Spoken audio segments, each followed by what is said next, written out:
aos amigos a lei, aos inimigos os rigores da lei. Quando o Estado nos ataca, na verdade ele está carimbando o papel de que ele está errado. Eles atiram em cima do corpo das pessoas e a queima-roupa. Manifestantes foram cercados em praça pública, espancados, presos sem qualquer motivação legal. Chega de polícia militar nesse país. Chega! Isso não é mais ditadura. Eu não fiz nada. Hoje em dia, a gente pode dizer que há pelo menos 60 projetos de lei no Congresso Nacional que, de alguma forma, visam restringir o direito de protesto. Tem gente ali que nunca se viu. As pessoas estavam na rua, numa manifestação, e quem ia preso era processado por associação criminosa. E foram condenados por isso. E aí tiram o direito mais básico, que é o direito de livre manifestação e de livre organização. Estado democrático de direito para quem?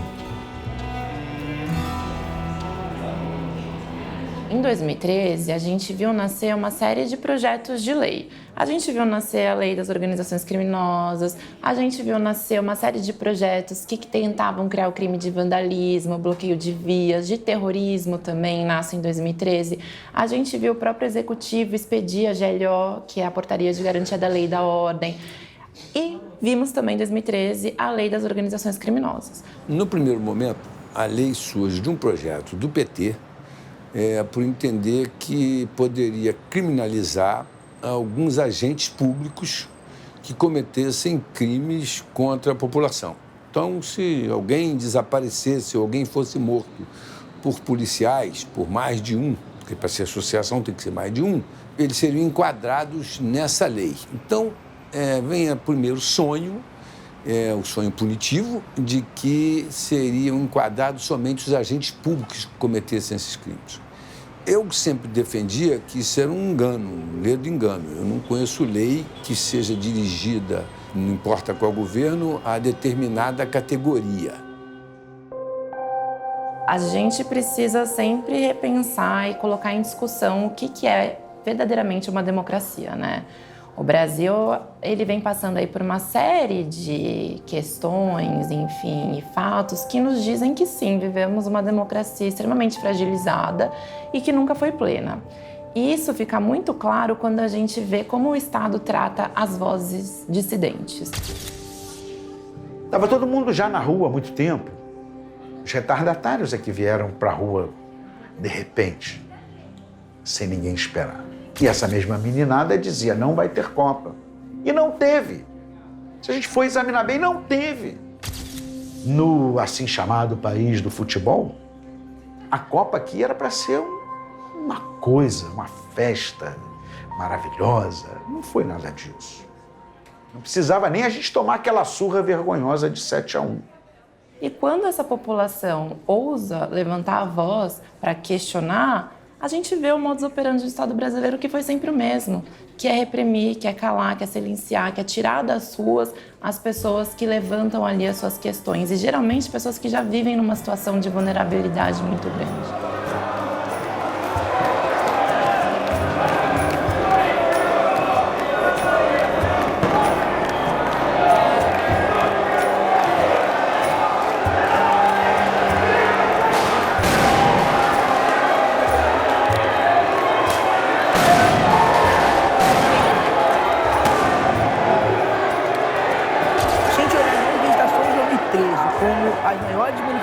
Da história recente do país, é impressionante notar que a única resposta, ou praticamente a única resposta do Estado brasileiro foi um incremento da repressão.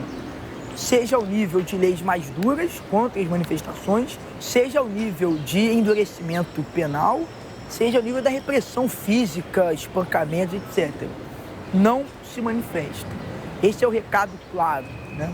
Porque quando a gente lutou em 2013, 2014, o Estado só nos ofereceu violência. Em nenhum momento o Estado ofereceu um tipo de acordo, né? A gente viu que o Estado abaixou a passagem, mas hoje nós temos uma passagem de R$ 3,95, que é muito maior do que naquela época. A gente vê que eles nos dão com uma mão e nos tiram com a outra. Até quando nos prenderam, eles estavam pisando em cima das próprias leis, né? Eles rasgam as leis que eles mesmos criaram para prender o povo, prender os estudantes, os professores. Hoje essa lei é aplicada o tempo inteiro e contra todas as pessoas por associação criminosa, por qualquer fato que ele esteja cometendo. Vou te dar um exemplo, então, que esse é mais radical. O caso daquele rapaz chamado Rafael Braga, que ultimamente foi preso há pouco tempo, ele sozinho, às 7 horas da manhã, indo para a padaria comprar pão, o policial diz que encontrou com ele alguma quantidade de maconha. E Rafael Braga é enquadrado na lei própria de drogas e também por associação criminosa, só que ele estava sozinho. Mas o juiz diz, não, mas ele estava sozinho, mas ele estava agindo em interesse dos traficantes locais. O que é espantoso no caso dele ter sido acusado é que a única testemunha, foi o policial que o prendeu. Você se bastar de um depoimento de um policial que ele leva preso para servir de prova, única prova para uma condenação. É um pesadelo isso. E essa é uma abordagem que nós fazemos, inclusive, na defesa daqueles que são, como manifestantes, como militantes políticos atingidos por essa lei, é fazer uma abordagem exatamente do desvio de finalidade, do perigo que é ter uma legislação dessa ordem, que pode ser desviada desse jeito, não é? Por um Estado, não é? Que tem um caráter de classe bem definido e que usa exatamente mais esse instrumento para oprimir, principalmente aqueles que se insurgem. E a gente viu casos aí muito graves, né? A gente viu o caso do Sérgio Silva, comunicador aqui de São Paulo, que, ao cobrir uma manifestação em 2013, foi atingido por uma bala de borracha disparada pela polícia militar, perdeu o seu olho, foi pleitear no sistema de justiça, no judiciário, uma indenização contra o Estado e tivemos como resposta a primeira decisão aí do juiz que olha o caso de que, na verdade, o culpado era o Sérgio. Que, na verdade, quem se colocou na linha do tiro foi o Sérgio. O juiz diz isso com todas as letras. E aí, o que a gente tem? A gente tem uma polícia que comete atos bárbaros de violência e a gente tem um sistema de justiça que legitima esse quadro de violência e de repressão absoluta.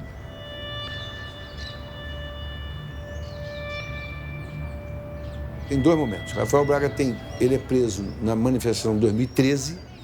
Ele estava no galpão, aqui próximo, aqui no centro mesmo, próximo, fazendo uma limpeza e higienizando o lugar que ele dormiria, que ele era um morador de rua. E com um pouco de pinho-sol e tinha um pouco de álcool misturado, que ele fazia aquela limpeza dele. Ele foi preso e levou preso com aquele material e a perícia conclui que aquele material não era possível de produzir uma bomba, um coquetel molotov, etc, etc. Rafael Braga é condenado por risco, né, por dano à sociedade e, de novo, por associação criminosa, há 5 anos. Essa sentença, com todos os recursos que foram feitos, essa sentença transitou em julgado. Rafael, então, de todos os manifestantes, Rafael é punido severamente de uma coisa que ele não participou como nada. Rafael não conhece partido, seja de direita, de esquerda, de centro, ele não tem essa consciência política desses fatos. É um erro judicial grave.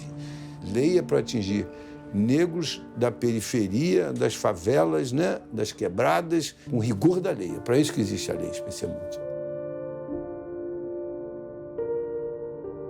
Olha, foi no governo Dilma que foi aprovada essa lei e foi no governo Dilma que foi aprovada também a toque de caixa, em regime de urgência, a lei antiterrorismo. Num país que não tem terrorismo. O fato social num país democrático tem que preceder a lei. A lei vem para ordenar algo que precisa ser ordenado. Não tem terrorismo aqui. Para que vai ordenar o terrorismo aqui? Isso é interesse do centro do capital. Mas se tivessem conseguido aprovar para a Copa, esses meninos não iam estar enquadrados na lei de associação criminosa, não. Eles iam estar na lei de terrorismo.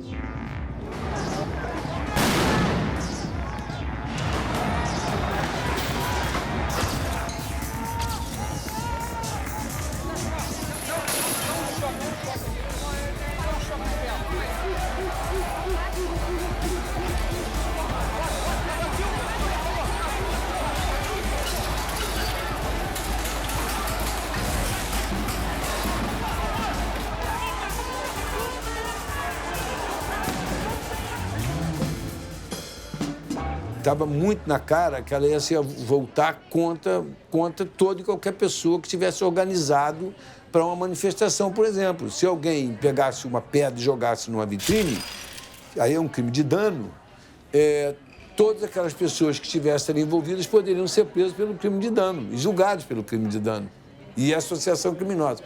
Essa é a cereja do bolo, porque o crime de dano, a pena é muito pequena. Não daria pena de restrição de liberdade, daria de restrição de direitos. Teria que estar em casa a tal hora, não poderia ir para as festas, não poderia ir por bar. Então, restrição de direitos. O que é que você faz para piorar, para agravar a situação? É que eu digo que é a cereja do bolo. Você cria associação criminosa. Quando você cria associação, você aumenta muito a pena, aí você vai para a pena de reclusão. Aí você é restrição de liberdade. Você prende a pessoa, já não é somente restrição de direitos. Então, o Black Bloc é uma tática, então qualquer pessoa pode aderir, seja um comunista, um anarquista, uma pessoa da massa. Inclusive, muitas vezes, quando tem manifestação na favela, as pessoas colocam a camisa na cara porque a polícia pode ter represália depois. Essa questão da máscara, não há isso em lei. Não tem nenhuma lei que diz que você não pode usar uma máscara para praticar determinado ato. Então, por que você pode ser preso? Porque você cometeu um crime ou tentou cometer um crime. Eu nunca fui Black Bloc, tanto que eles nos identificam. Se nós usássemos máscaras, eu não estaria identificado, né, como uma das pessoas criminalizadas. Embora eu não condeno, eu não sou desses que condenam a violência em geral. Eu penso que se os poderosos usam da violência para impor a sua ordem, não se pode esperar que do lado de cá se responda apenas com flores. E qual é o conceito de legítima defesa? O conceito de legítima defesa é opor uma resistência imediata e contrária usando meios proporcionais àqueles usados na agressão injusta. É uma violência justa contra uma agressão injusta. Isso é a legítima defesa. A pretexto de dispersar a multidão que se manifesta, eles atacam. Mas, ora, eu pergunto, dispersar por quê? Se eles têm o direito magnânimo de se manifestarem. Aonde está a agressão? Na manifestação ou na dispersão violenta da manifestação? Essa questão, essa narrativa que é construída na mídia, em outros espaços políticos do sistema de justiça, sobre os black blocs, que são os grandes inimigos do Estado brasileiro atualmente, é o que, na verdade, justifica a repressão, é o que, na verdade, justifica essas decisões totalmente criminalizadoras e essas ações totalmente de repressão que a gente vê que é o marco do Estado brasileiro.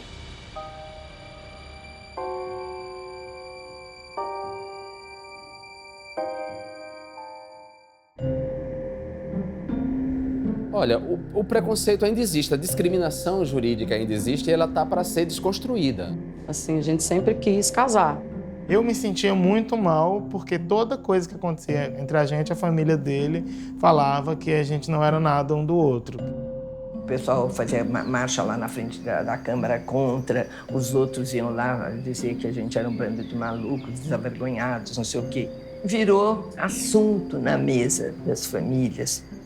Mas, ao mesmo tempo que a gente avança, tem uma força querendo que a gente retroceda. Realmente, a gente precisa dessa legislação para que a gente não fique com medo de perdermos direitos, né?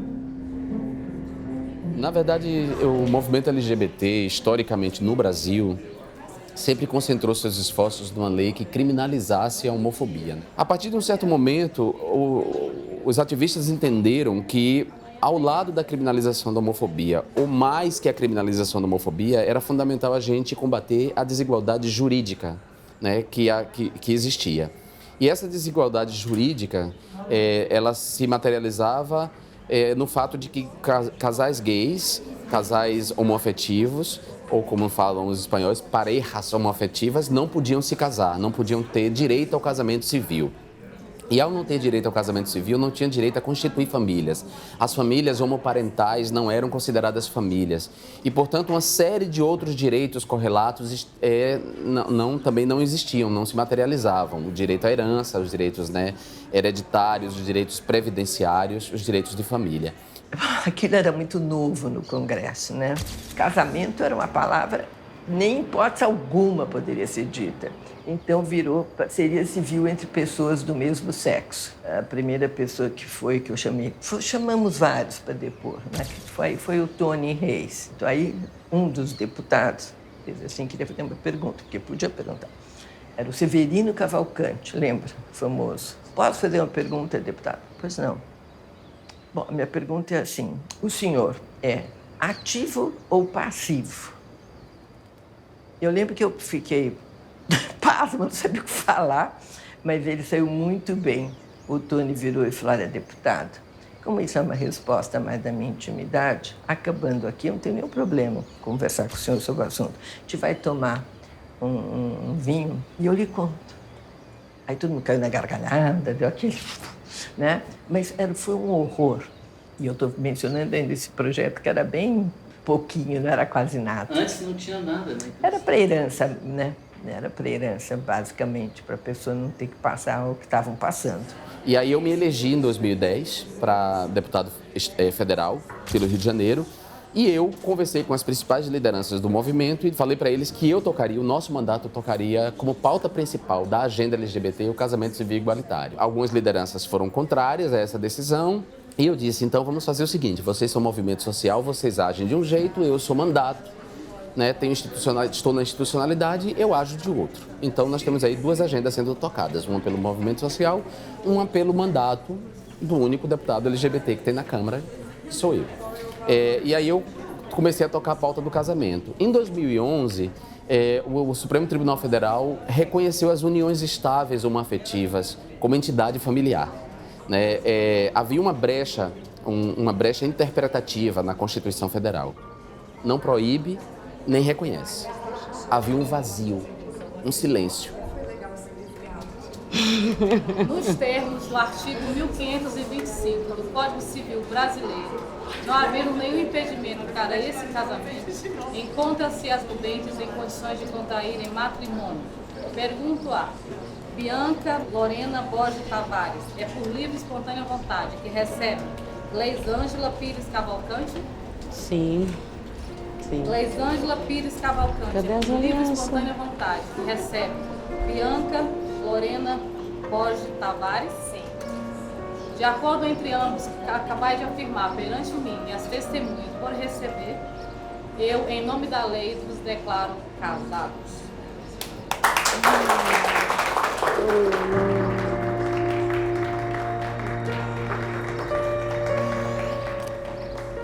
Cadê minhas alianças?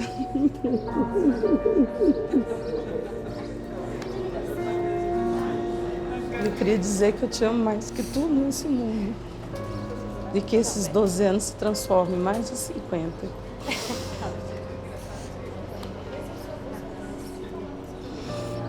Tremendo. Obrigada por tudo, meu menino. Essa mudança aconteceu, acho que só tem 3 anos que eu estou aqui, trabalhando aqui nesse cartório. Mas a mudança foi de imediato. A gente ficou trêmula, né? A gente nunca tinha visto essa homem casar com homem, mulher casar com mulher. Então, assim, mas agimos como se fosse um homem e uma mulher. Todas as mudanças legislativas, elas vêm de uma pressão social, do movimento social. Então, a gente também não pode pensar que os deputados e senadores nos dão leis prontas, né? O movimento social se articula com os políticos e políticas para poderem, né, ter uma representatividade de forma a trazerem realmente direitos, né? Conquistar direitos, né, que a gente chama. Em 2011, chegou uma provocação ao STF, ao Supremo Tribunal Federal, que, ao ser julgada, reconheceria a união estável em todo o Brasil das uniões estáveis homoafetivas. E todos os outros membros do Supremo votaram a favor também. Então nós tivemos uma decisão unânime do Supremo Tribunal Federal reconhecendo as uniões estáveis homoafetivas como entidade familiar. Os poucos que a gente vai conquistando, o pouco direito que a gente conquista, cada um deles é uma vitória, é muita coisa, né? Muita coisa, com certeza. Acho que desde que a gente está junto, né?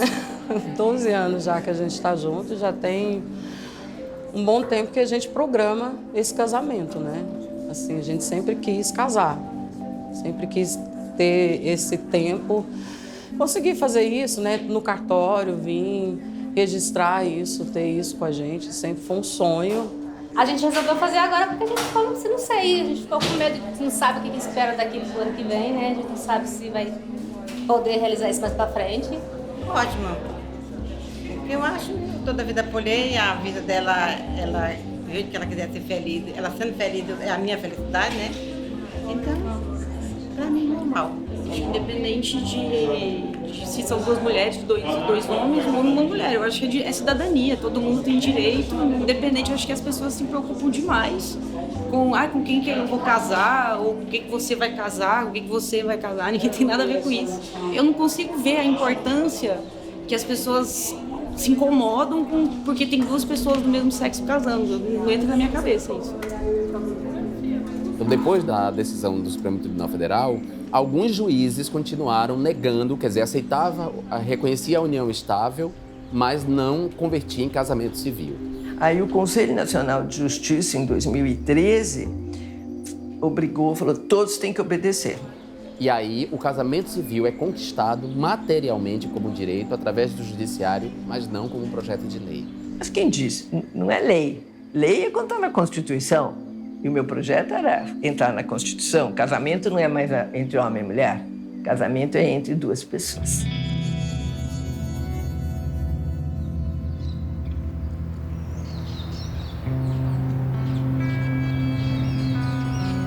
Com essa mudança na agenda LGBT, que se desloca da criminalização da homofobia para o casamento civil igualitário e o combate mais amplo à discriminação jurídica, ficou evidente que as pessoas trans, travestis, transexuais, pessoas não binárias, eram vítimas de uma discriminação específica também, de que havia uma discriminação jurídica que abatia só as pessoas trans. E isso começava com a negação da existência dessas pessoas na documentação pública. Eram pessoas que tinham uma dupla existência. Uma de verdade, o corpo dela transformado, o corpo dela vestido da maneira que ela gostaria, com o nome que ela queria se apresentar socialmente, e havia uma outra existência, que era uma existência documental. O registro civil dela, a carteira de identidade, que não correspondia a essa pessoa que ela era. Então, eu comecei minha fase de transformação em 2009. Eu comecei a me transformar nesse período de estágio. Quando terminei meu estágio, eu ainda não estava com meu nome trocado como Bianca, né? Depois que passou esse período de estágio, que aí veio um contrato para mim em 2011, para eu trabalhar no hospital. Para a população trans, o nome é muito importante. Até mais importante do que a aparência. O nome é um direito fundamental. Então, você ter o seu gênero feminino e ser chamada por um nome masculino é muito humilhante, né, para a população trans. Então, o direito ao nome realmente é como se fosse o direito à vida para essas pessoas. E aí, minha coordenadora me chamou. E aí, a partir desse momento, ela perguntou se eu gostaria de ser chamada usando o nome social dentro do hospital. E aí, para mim, foi um ponto decisivo, foi um ponto que ela, né, pediu para mim pensar se realmente é o que eu buscava, o que eu queria. E aí eu decidi que, a partir daquele momento, eu era para ser chamada de Bianca Marchiori. Dentro do hospital, eu sou a única trans que entrou com essa cara e a coragem de desafiar e ser respeitada dentro do âmbito do meu trabalho.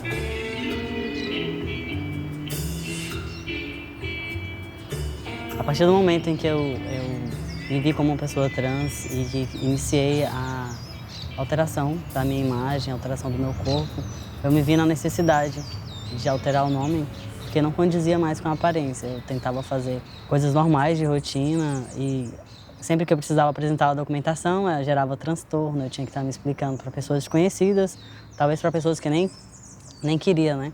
Porque gerava esse transtorno, essa discordância entre o meu documento civil e a minha aparência física, como eu me apresentava para as pessoas. Aí, para diminuir esse estresse diário, toda vez que eu fosse utilizar a documentação, aí eu fui atrás de retificar esses documentos e colocar um nome que remetesse a uma pessoa de gênero masculino. Meu nome era Letícia, né? E eu mudei para Felipe.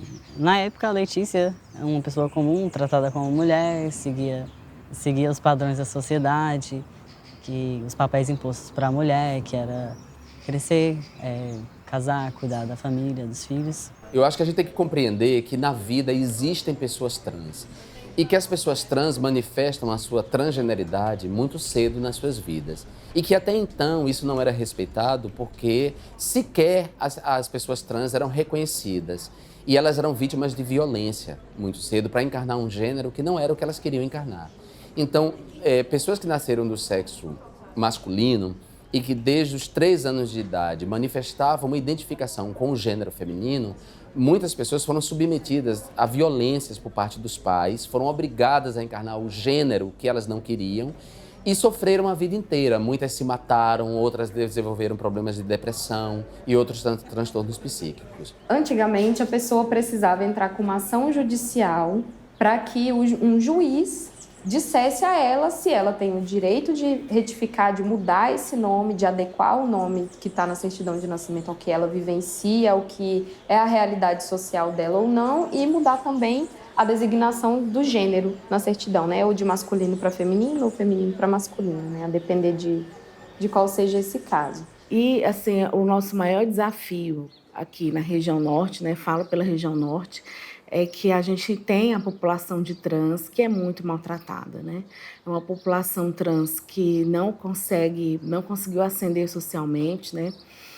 São pessoas que ainda estão aí nas ruas, nas pistas, fazendo programas, né? Muitas vezes por necessidade também, mas a gente não pode garantir a segurança dessas pessoas, né? Então, o que a gente chama muitas vezes é que esses corpos, eles são corpos abjetos, né? São corpos de segunda categoria, não são respeitados, né? Tenho 35 anos, eu tenho assim, um conhecimento já bem grande. Eu já vivi na rua, já fiz programa e tudo. E eu acho assim, depois de um tempo pra cá, saí da rua e busquei a militância. E de uma forma já totalmente diferente. Saí de um cenário que ali era guerra e tô num ambiente que eu tô me conhecendo o máximo, né? As mulheres trans eram expulsas de casa, a maioria era expulsa de casa muito cedo, ainda adolescente. Quando começava a vestir as roupas da mãe, o pai, em geral, espancava e botava para fora de casa. Fora de casa, essa pessoa, sem eira nem beira, era acolhida por pessoas trans que já estavam fora de casa e que já eram prostitutas e que viviam da prostituição. Então, essas pessoas trans acolhiam essas outras que eram expulsas de casa e essas novas pessoas trans tinham a prostituição como um destino, porque não tinha direito à escola, não podia se colocar no mercado de trabalho de outra maneira, porque não tinha outro tipo de formação e virava prostituta. E, ao não ter acesso a hormônios no sistema de saúde, não ter acesso a próteses de silicone, essas pessoas botavam silicone industrial. Muitas delas morreram aplicando silicone industrial, ou o silicone industrial desceu e transformou esses corpos em corpos deformados. E essas pessoas sofreram mais ainda. Então, o que acontecia era isso, era que essas pessoas eram empurradas para a margem, sem direito, discriminadas, aviltadas, marginalizadas, por uma sociedade escrota, egoísta, que lhe negava direito.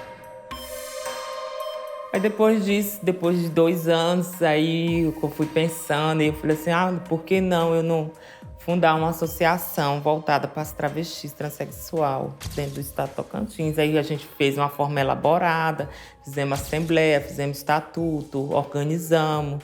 E aí surgiu a Atrato. A Atrato, ela tem 2 anos e meio que a gente está aí buscando e militando por esse público, que é um público desconhecido, desmerecido dentro da sociedade. A gente não tem uma lei que que reconheceu essa categoria no Brasil de nome social, como a gente teve em outros países. No Brasil, isso foi um entendimento do Supremo Tribunal Federal, do STF, para garantir que as pessoas pudessem fazer essa retificação no registro civil. Então, não foi uma conquista legislativa, foi uma conquista de um direito por meio do judiciário. Hoje, não mais é necessária a realização da cirurgia, do processo de transexualização com intervenção cirúrgica, para a pessoa poder realmente alterar o nome e a designação do gênero na certidão de nascimento. Isso não afeta o direito de ninguém. Não afeta o direito de ninguém, porque isso só diz respeito à pessoa trans. Ela sabe qual é o sofrimento de encarnar um gênero que não é o que ela quer encarnar. Sou eu e pronto, acabou. E acho que todo mundo deveria ser.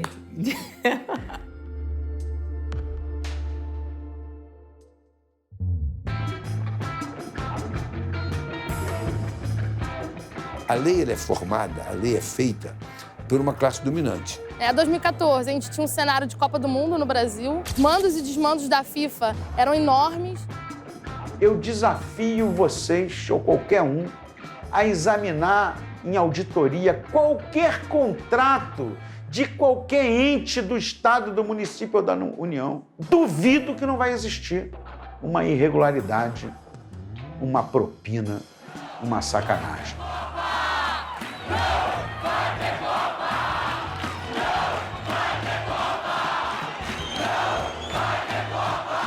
A violência, de forma mais generalizada, ela não é provocada pelos black blocs. Quem é o autor desse quadro sistemático de violência institucional é o Estado, é a polícia, é o sistema de justiça, é o sistema legislativo. A lei das organizações criminosas, ela vem justamente nessa toada. É um método que nos remonta aos tempos da ditadura militar.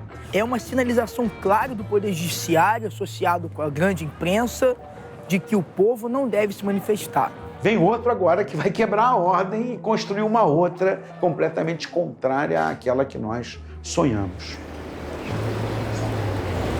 A alegação deles, primeiro no contexto da Copa, era que nós estávamos preparando atos violentos durante a final da Copa, inclusive explodir o Maracanã. Soa grotesco, né? Principalmente quando nós observamos a brutalidade policial que se cometeu durante a Copa. No Brasil, em junho e julho de 2014, o direito de manifestação foi, de fato, proibido. A verdade é que casos para demonstrar esse cenário de barbárie e de violência é o que não falta, né? E a gente não pode deixar de lembrar do caso dos 23 ativistas do Rio de Janeiro, que se manifestavam em 2013, 2014, com uma pauta muito forte no Rio para levantar o debate sobre os mega-eventos, sobre, enfim, uma série de violações dos direitos humanos que se dava naquele espaço, foram alvos de um processo totalmente arbitrário.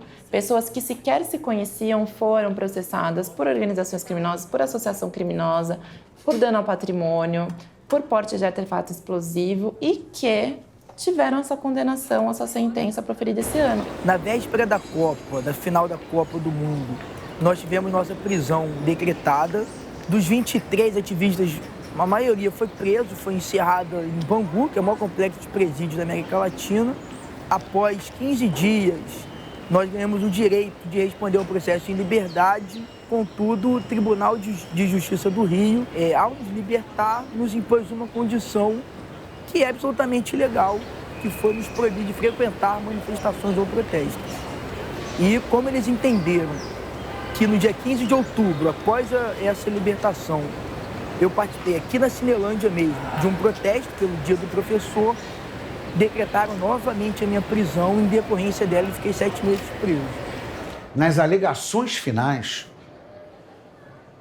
já com toda a prova produzida e já tendo perdido o prazo para isso, o Ministério Público acrescentou como crime autônomo a corrupção de menores. Além daquela presença de menores que majora o tipo penal, lá do parágrafo único do artigo 288, eles ainda foram apenados pelo crime autônomo de corrupção de menores. Isso é absolutamente uma ilegalidade. O juiz não poderia ter feito isso.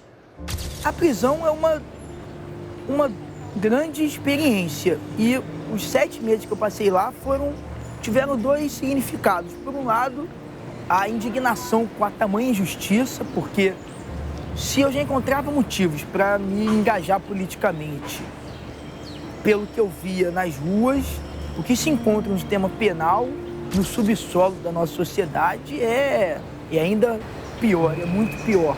Por outro lado, uma reafirmação do meu compromisso, porque ali eu tive contato com as camadas mais marginalizadas da sociedade. Na verdade, se você pega um juiz ali, um juiz que eu digo que se fosse garantista, aquele que está ali para garantir a aplicação da lei de maneira correta, adequada, e a pura aplicação da lei, esses garotos estavam todos absolvidos. A questão é que eles aplicam de acordo com o interesse de quem está julgando, né? Quem julga essas organizações, quem julga os manifestantes, são magistrados, são promotores que são extremamente punitivistas, que acham que a sociedade vai se resolver trancafiando essa população, botando quando está mais provado que não. Nós estamos com uma população de quase 700 mil encarcerados e não tem dado nenhum resultado.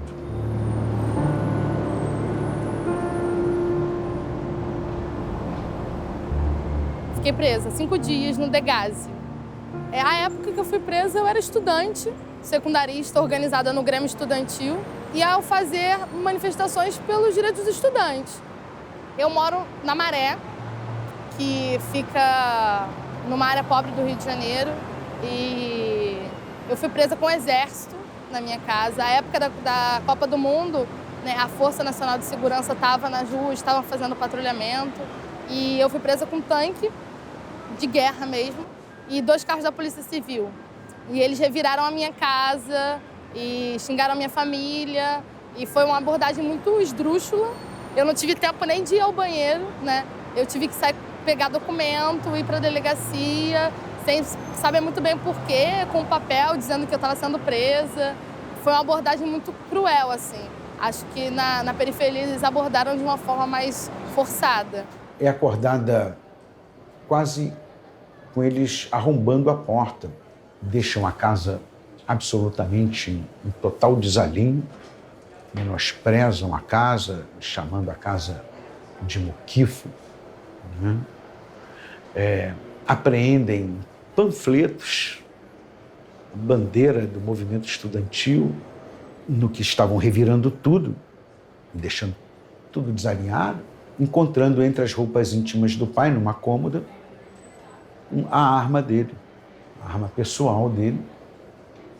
Ele que é segurança particular, carteira assinada, o revólver registrado em nome dele, com a carga completa e mais uma carga sobressalente de balas. Apreendem o revólver, nessas condições que eu estou contando, e atribuem a posse ilegal de arma, o porte ilegal de arma à menina.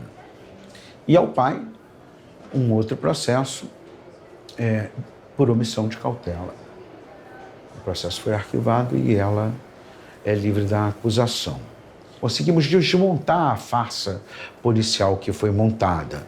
Todo o processo foi muito premiado por isso, jovens ativistas, 23 ativistas Black Blocs. O que eram esses 23 ativistas? Que eles tinham uma organização, né? Muito se alegava que eles tinham uma organização, uma dinâmica para atuar juntos como Black Blocs e, enfim, causar danos nos protestos e na polícia lá do Rio de Janeiro. Mas a verdade é que quando a gente olha esse inquérito policial que originou essa ação, a gente vê, primeiro, que absolutamente não se tinha provas disso. Segundo, existia uma narrativa da justiça lá do Rio de criar uma atmosfera de que eram 23 pessoas que se conheciam, mas não. Grande parte dessas pessoas não se conheciam. Então, como você pode falar de organização criminosa? Como você pode falar de associação criminosa de pessoas que não se conheciam até o ato da prisão? Isso é prisão política, esse processo é político. E eu sou o advogado que denuncio isso desde a prisão. Eu chamo a DRCI, cujo nome oficial é Delegacia de Repressão aos Crimes de Informática, eu chamo de Delegacia de Repressão ao Cidadão Inocente. Mas digo também que ela é, hoje, o antigo DOPS. É ela que exerce o papel de polícia política e social. Eles manipularam as provas no processo de uma forma absolutamente vergonhosa. Eles tinham lá um negócio chamado ronda virtual. O que era a ronda virtual? Policiais que se revezavam em turnos durante 24 horas, só monitorando nas redes sociais as postagens da militância insurgente e recolhendo provas para futuras incriminações. E começou assim se desenhar essa associação criminosa, essa quadrilha. A última prova que foi cabal foi a oitiva de alguns agentes específicos, algumas testemunhas e a interceptação telefônica. Interceptação telefônica essa totalmente ilegal. A gente tem ali a escuta de mais de 70 organizações do Rio de Janeiro e me parece que aí a gente tem muito claro que esses inquéritos, eles não são para investigar crimes, mas eles têm um intuito muito maior, que é fazer um monitoramento ideológico desses movimentos sociais. E aí a gente viu muitas conversas arbitrárias, conversas absolutamente inocentes, pessoas pedindo pizza, pessoas dialogando, pessoas conversando sobre essas pautas políticas, mas que absolutamente não incriminava ninguém. Porém, a partir de uma leitura muito enviesada da Justiça do Rio de Janeiro, do juiz específico que proferiu a sentença, esses 23 jovens foram condenados. Cria uma coisa, aí aparece com uma bomba que nunca ninguém viu. 2 desses 23 tem ao lado do processo dos 23 um outro processo onde eles foram condenados a mais de 6 anos por causa dessa porcaria dessa bomba. Um deles é meu filho, caçula, o Igor de Caraí, que está condenado a 13 anos. 13 anos. 7 lá na associação criminosa, mais 6 por causa dessa bombinha que eles enfiaram.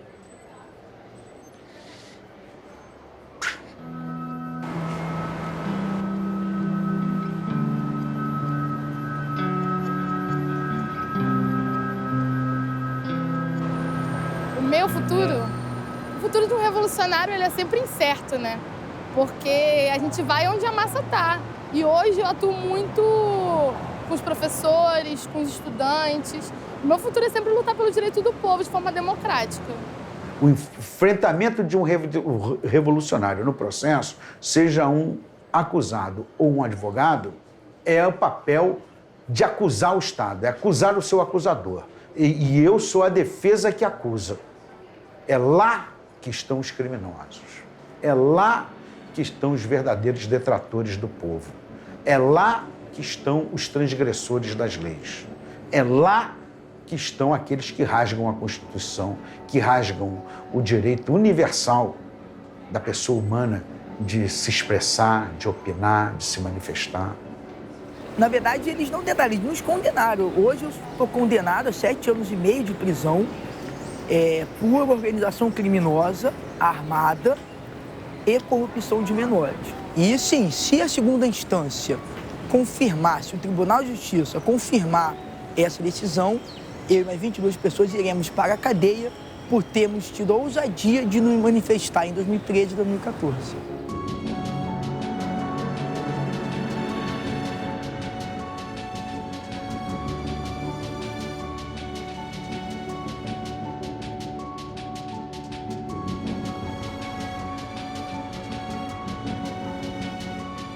O que acontece é que as pessoas com o presidente Bolsonaro aí, que declarou seu machismo, sua homofobia, estão com medo de que esses avanços, né, retrocedam.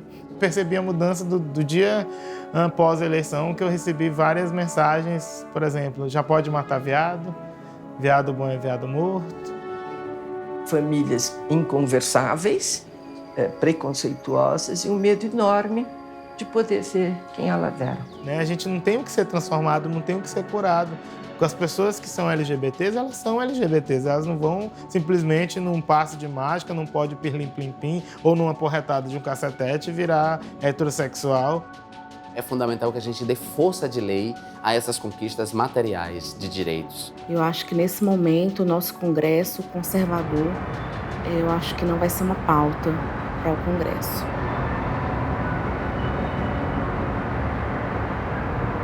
Nós nos conhecemos há muito tempo na minha cidade natal. Tiago estava na universidade lá. E, assim, começamos a namorar contra tudo e todos naquela época, que é anos 2004, 2005, né? Não era tão assim. Hoje ainda não é fácil, mas naquela época era bem mais difícil. Principalmente numa cidadezinha do interior do norte do Brasil. E nos conhecemos e fomos ficando, acabamos morando junto um bom tempo. Naquela época nada de se falar sobre casamento. E até quando tivemos a oportunidade, em 2011, assim que saiu a lei, a lei não, né? Assim que foi pacificado, a gente entrou com habilitação para casamento e, por incrível que pareça, não foi negado, não pediu união estável, nada. Foi aceito pelo cartório, pelo juiz e o promotor na cidade natal dele, que era Dianópolis, e nos casamos. Desde que o Supremo Tribunal Federal reconheceu as uniões estáveis em 2011, o ministro Aires Brito, ministro do Supremo, disse que era hora da Câmara dar força de lei àquela decisão.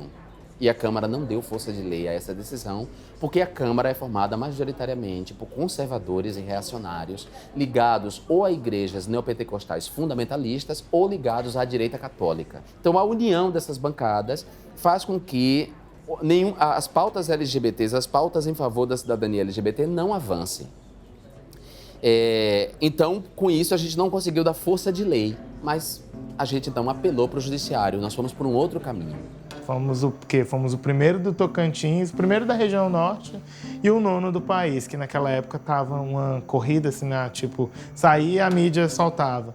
Então, assim, o nosso casamento, salvo engano, foi noticiado nos jornais, foi capa do jornal daqui e passou também no jornal Hoje falando sobre. Virou um acontecimento, por ser em Dianópolis, uma cidadezinha micro, e ainda mais por ser na região norte, que é uma região historicamente conhecida por ser uma das regiões que mais concentra homofobia, casos de crimes de ódio contra LGBTs. Pula lá, naquele.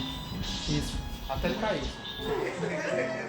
Todo mundo pensa, quando eu falo, nós temos uma família constituída, todo mundo pensa que tem uma nave espacial e 3 ETs morando na casa, que acontecem as coisas, as dinâmicas familiares diferentes.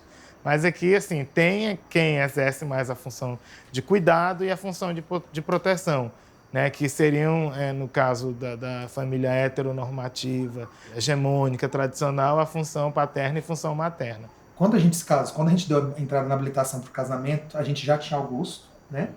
E o processo de adoção estava correndo. E para que não houvesse insegurança jurídica, a gente fez a habilitação para o casamento, que até nos pegou de surpresa a decisão da promotoria e do juiz. Tanto que quando saiu a decisão, que foi por volta de meio-dia que a gente ficou sabendo, a gente correu para o cartório para casar às 3 da tarde. Eu estava saindo do trabalho, direto pro cartório. E assim, a gente tinha planejado que ia fazer uma festa, algo, mas a gente ficou com tanto medo de não dar certo, daquela decisão ser revogada, de aparecer algum fundamentalista e falar não vai, vou entrar com a impugnação desse processo de casamento, que nós casamos no mesmo dia, poucas horas depois. Por uma questão histórica, né, a gente tem ainda bastante o conservadorismo e o coronelismo aqui. Mas um ponto que a gente tem muito forte é que o movimento LGBT daqui se organizou. A gente fez parte, inclusive eu estava nesse momento na Comissão Estadual de Direitos das Pessoas LGBTs. A gente teve um plano estadual dos direitos para a pessoa LGBT aprovado e logo depois ele foi revogado. Então, infelizmente, aqui no Tocantins a gente tem uma incidência muito grande do fundamentalismo religioso atuando na política. Hoje ainda o grande tema é que a gente quer casar as pessoas na igreja. E o que a gente diz é que ninguém quer casar na igreja que não os queira. Se a igreja acolher, vai na igreja. Se não for, vai na igreja que acolhe. Não tem isso de obrigar. Nenhuma religião obrigada a aceitar alguma coisa que não corresponde às suas regras, às suas crenças. Então, o papel de um deputado não é só propor um projeto de lei, ele também tem que promover um debate na sociedade. É o papel dele também, papel parlamentar, promover um debate na sociedade através dos seus projetos de leis. E isso a gente fez, a gente provocou um debate na sociedade, a gente fez uma campanha. Na época, os tribalistas não pretendiam se reunir de novo, eles haviam se reunido, feito o disco de estreia, e eles não pretendiam se reunir de novo. E a gente conseguiu que a Marisa Monte, o Carlinhos Brown e o Arnaldo Antunes se juntassem para gravar uma música, para compor e gravar uma música chamada Joga Arroz. que foi a música tema do Casamento Civil Igualitário, da campanha do Casamento Civil Igualitário. Nós acabamos lançando a campanha na Parada do Orgulho LGBT de São Paulo, então foi o tema da parada na época. Fizemos uma campanha chamada Nossas Famílias Existem, em que a gente pediu que as pessoas mandassem fotos das suas famílias homoparentais e diferentes. Quer dizer, foi uma campanha vitoriosa. O papel de um deputado é também esse, promover um debate e levar a sociedade a se transformar. Seu juiz já falou que o coração não tem lei. Pode chegar pra celebrar o casamento gay. Joga arroz, joga arroz, joga arroz em nós dois.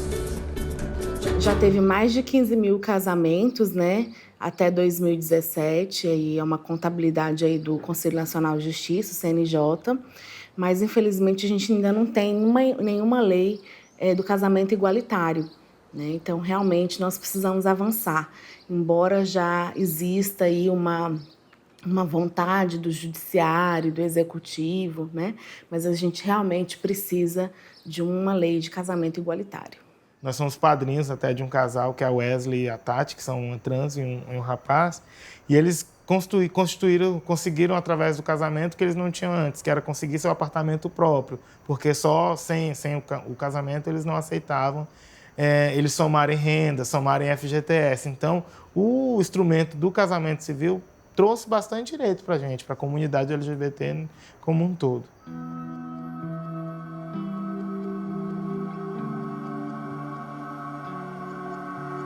Nós fomos agredidos esse ano.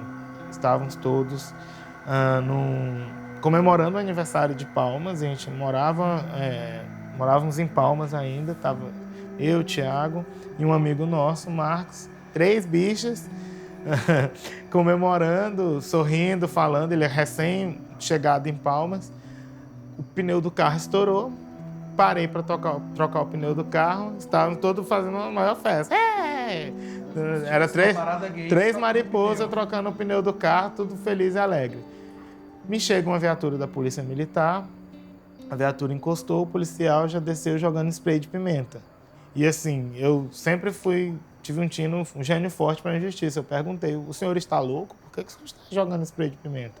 Quando eu terminei de fechar a boca, o policial desferiu cacetadas. O primeiro reflexo que eu tive sobre isso foi pegar o telefone e começar a filmar. E ele começou a agredir o Thiago e apontou uma arma para ele, que se não apagasse o que tinha havido gravado, eles iam pegar e atirar nele. E assim, quando eu peguei e fui colocar, dei o celular para ele apagar, ele bateu com o cacetete no celular e quebrou meu celular e tudo, e foram embora. Tinha apagado o vídeo e foram embora. Não houve registro da ocorrência, que eles nos abordaram, não houve multa, não houve nada. E se não houve nenhum registro na polícia, qual é o nome que se dá para agressão? Na minha opinião, isso é homofobia. A gente quer uma criminalização da homofobia que não implique em endurecimento de pena. Eu acho que tem que haver pena, mas tem que haver penas alternativas e socioeducativas. Porque se uma pessoa discrimina um casal LGBT no restaurante, por exemplo, eu não acho que o dono do restaurante deva ir para a prisão. Eu não acho que seja um caso de pena de prisão, eu acho que é um caso de pena pecuniária. Ele tem que pagar uma multa, e ele tem que pagar uma multa alta. E o dinheiro dessa multa tem que ser revertido para a educação, para a cidadania. Tem que ser revertido para programas de combate à homofobia, por exemplo. E com isso a gente dá uma segunda chance para esse cara, que foi homofóbico às vezes por ignorância, por formação social, a maneira como a gente é socializado faz com que as pessoas sejam homofóbicas. Então dá uma segunda chance para ele e ao mesmo tempo tem um efeito pedagógico na sociedade. Você querer agredir a pessoa simplesmente pelo fato dela existir, né? O que minha existência fere a sua existência, o que o meu direito fere o seu direito? Por que a gente não pode compartilhar o mesmo oxigênio? Uma amiga até que ela foi assassinada também, A menina trans, ela falava, viado, se as bichas pararem todas, um dia o mundo para mercado financeiro, para indústria, para comércio, para governo, para tudo, porque nós estamos lá. Querendo ou não, tem bicha deputado, tem bicha engenheiro, tem bicha CEO, tem bicha jornalista, tem bicha em todas as esferas da sociedade. Se a gente se unissem e, vamos parar de trabalhar, parava tudo, ficar tudo granganado, sem funcionar. E a importância de modificar o Código Civil e mesmo mudar a Constituição através de uma PEC, de uma proposta de emenda constitucional, é justamente porque decisões judiciais podem mudar, né? Embora seja difícil no campo do judiciário, quando há uma jurisprudência, modificar. Mas tudo pode acontecer. Uma ditadura militar aconteceu no país, né? Aqui no nosso país a gente já viu o Congresso ser fechado, a gente já viu um ato institucional ser decretado por uma ditadura, por um governo ditador e restringir uma série de liberdades das pessoas. A gente já viu absurdos acontecer nesse país, no campo do direito e no campo da política. Então a gente tem que observar isso com muita atenção. Não tem que se contentar com a decisão do judiciário, nós temos que dar força de lei. A gente não vai retroceder, ninguém vai voltar para o armário. Ninguém vai voltar para o armário. E se eles quiserem que a gente volte para o armário, eles terão que usar muita violência contra nós. E para toda violência haverá resistência. Para toda tentativa de controle haverá resistência. Ninguém vai aceitar de bom grado as tentativas de botar a gente para a escuridão de novo. A gente vai acender todas as luzes que a gente puder, todas as tochas que a gente puder acender, a gente vai fazer para que o mundo, a humanidade avance.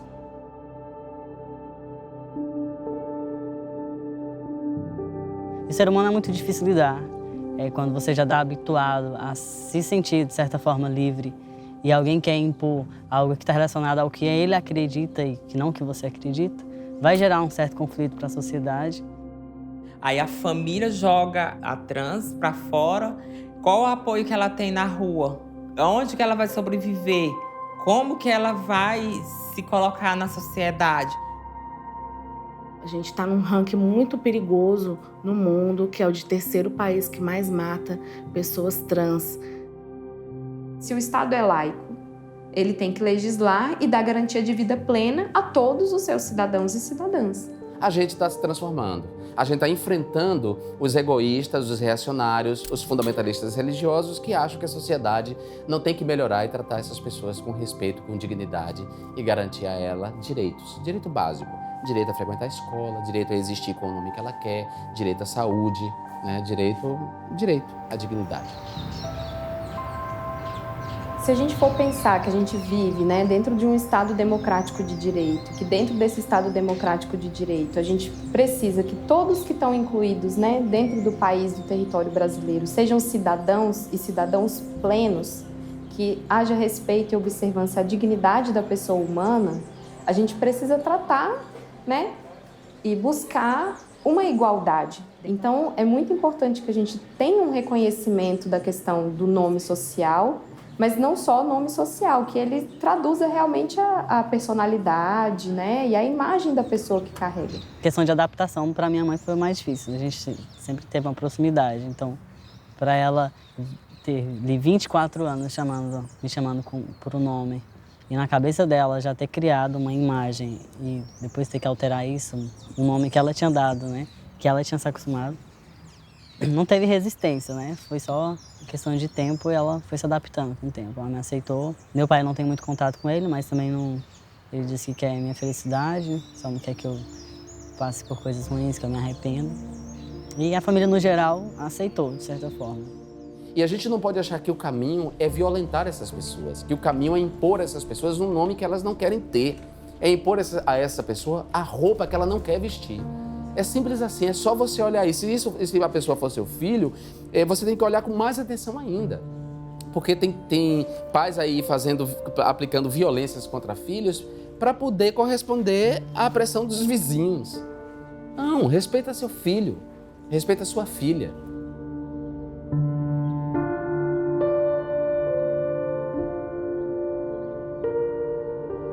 Você está aplicando muito mais violência a ele e fazendo com que a psique dele adoeça, muito mais dessa maneira do que respeitando a pessoa que ele quer ser.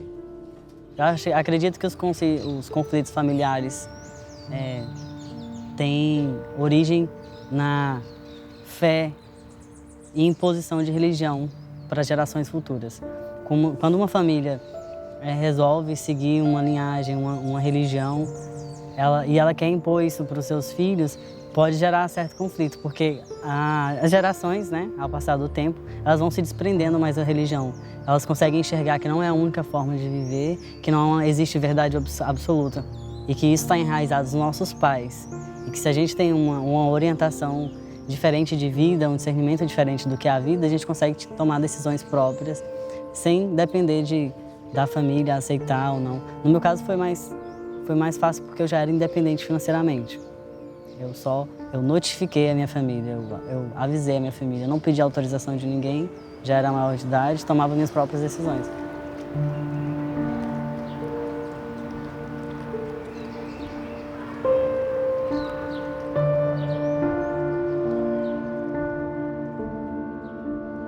Amarildo e Favela da Rocinha. 25 policiais, não estou falando de um policial, estou falando de 25 policiais, associação criminosa seria a hipótese, né? Sequestram, torturam, matam e desaparecem com o corpo do Amarildo. Vem o governador do estado, vem o secretário de segurança e faz o seguinte: nós vamos apurar isso com rigor e vamos criar uma delegacia na área para dar proteção àquela comunidade. E criar uma delegacia. Aí você vai à delegacia hoje, tem 20 ocorrências por dia de desacato à autoridade, de resistência à prisão e nenhuma de abuso de autoridade. Você quer me dizer que dentro de uma favela, onde a miséria impera, ali o policial ele tem uma conduta exemplar, aquela de filme americano? Claro que não funciona assim, é tapa na cara, é esculacho, saqueiam as casas, saqueiam os moradores, é isso que fazem. Então, essa delegacia foi criada para o controle social, não foi para proteger aquela comunidade. Tanto que algumas já estão deixando de existir, como a do Complexo do Alemão, por exemplo, porque ninguém mais vai lá fazer. O que eu vou fazer no lugar onde a polícia não apura esses crimes? Sou muito cético quanto ao Poder Judiciário e mesmo às leis. Se a gente olhar o que é o Congresso Nacional, o que será o Congresso Nacional, eu te diria que as leis podem sim ser mudadas para pior. A tendência é essa. Essa perseguição só confirma e reafirma a necessidade de lutar. O que a gente vê, na verdade, é que o Estado brasileiro ele não está absolutamente preocupado com os black blocs, não. O Estado brasileiro está preocupado em silenciar vozes dissidentes. É isso, independente da forma de atuação desses movimentos. Os crimes praticados pelos pobres são investigados com o rigor da lei, são muito bem investigados. Os crimes praticados contra os pobres não têm investigação. Nós temos no Rio de Janeiro 96% dos processos de crimes cometidos contra os pobres não há sequer investigação, estão arquivados. Passam 20 anos e os processos são arquivados. Então, isso é uma justiça seletiva ou não é uma justiça seletiva? É uma justiça de classe. Não, a justiça para dizer, para punir determinada classe social, não é para punir determinado crime. Qualquer um que luta pela revolução, e nós lutamos só pela revolução, por mais nada, a gente costuma dizer que a missão de um comunista só termina quando ele morre. E sabemos que podemos pagar um preço. E enfrentaremos o que tiver que ser enfrentado com altivez, cabeça em pé, sem abaixar a cabeça para nenhum dos nossos opressores. Lei nenhuma vai ser capaz de cessar a militância. Lei nenhuma. Quem luta fora da institucionalidade, contra essa institucionalidade, sabe o tamanho do monstro que é o seu inimigo. Quando eles transformam um movimento popular numa quadrilha, o que eles estão fazendo se não abrir as portas para criminalizar toda e qualquer organização social?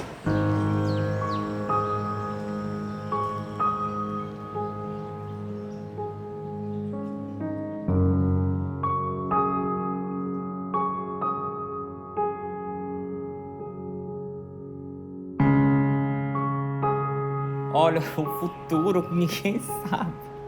O futuro a gente pensa, mas deseja um futuro daqui 2020, tá chegando 2030, né? E a gente espera um futuro assim, com contos de fada, né? E eu não sei, né? Porque a gente entra numa fase política delicada de 4 anos, de um governo que quer colocar algumas questões fora do contexto, né? Então, nessa conjuntura política, né, com a direita conservadora avançando, eu creio que a gente vai ter um pouco mais de dificuldade, né, para garantir esses direitos pelo Congresso. Com certeza existe muito preconceito em relação a isso, porque se a gente admitir que essa conquista desse direito, né, de ter essa alteração do nome, a designação do sexo na certidão de nascimento, não veio nem pela medida legislativa, ou seja, não foram os parlamentares, representantes da vontade popular brasileira, né, na Casa de Leis, que entenderam que essa era uma questão que determinaria e mudaria para melhor, né, a vida dessas pessoas, dessa minoria e dessa população LGBT no Brasil. Foi uma conquista por meio de um judiciário interpretando a nossa Constituição Federal. Então, essa representatividade refletida no nosso parlamento, ela é muito falha, porque a gente tem essas contradições na nossa sociedade, realmente. É um assunto relativamente novo, né? A identidade de gênero.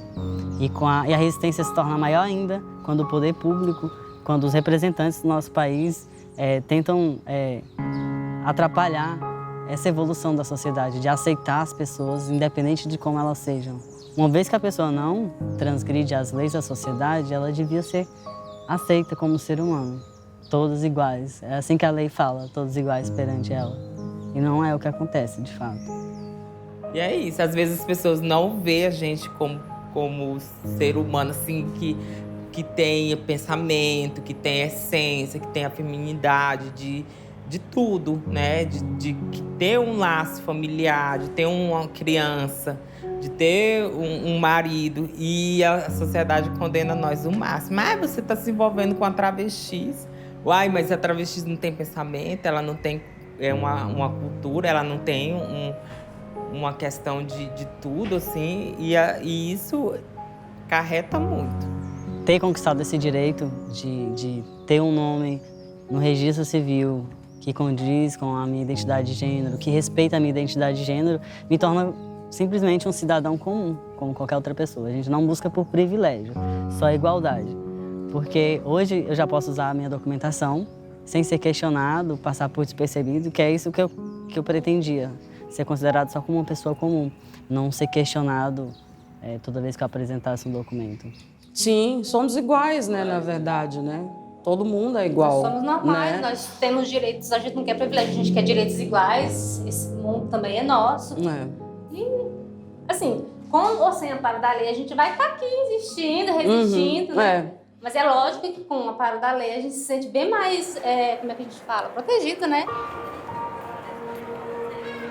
Hoje tem sido cada vez mais normal você conviver com pessoas trans e tem que ser mais. E tem que ser mais, porque a gente tem conquistado, feito essas conquistas, mas ainda há pessoas trans sendo vítimas de violência. No interior do Brasil, no chamado Brasil Profundo, ainda tem pessoas trans expulsas de casa. Ainda tem pessoas trans submetidas a tratamentos desumanos em igrejas neopentecostais. Torturam essas pessoas e que acham que vão curá-las com versículos da Bíblia, por exemplo. Ainda tem isso acontecendo. Ainda há muito sofrimento, ainda há muita difamação, ainda há muito ataque aos direitos das pessoas sexo-diversas ou sexo-dissidentes. A gente ainda tem muito a trabalhar, mas a gente já avançou muito.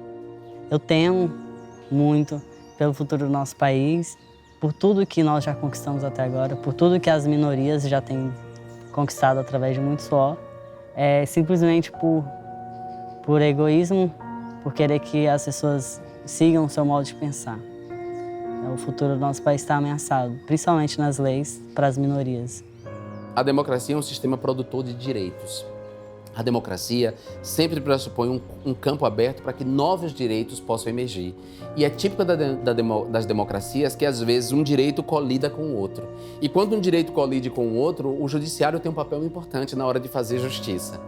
Então, isso é a democracia. Novos direitos vão surgir e esses novos direitos, a reivindicação por novos direitos vai impactar a malha legislativa. E que bom que seja a democracia. A democracia é o melhor de todos os regimes. Ou, parafraseando o Churchill, a democracia é o pior de todos os regimes, com exceção de todos os outros.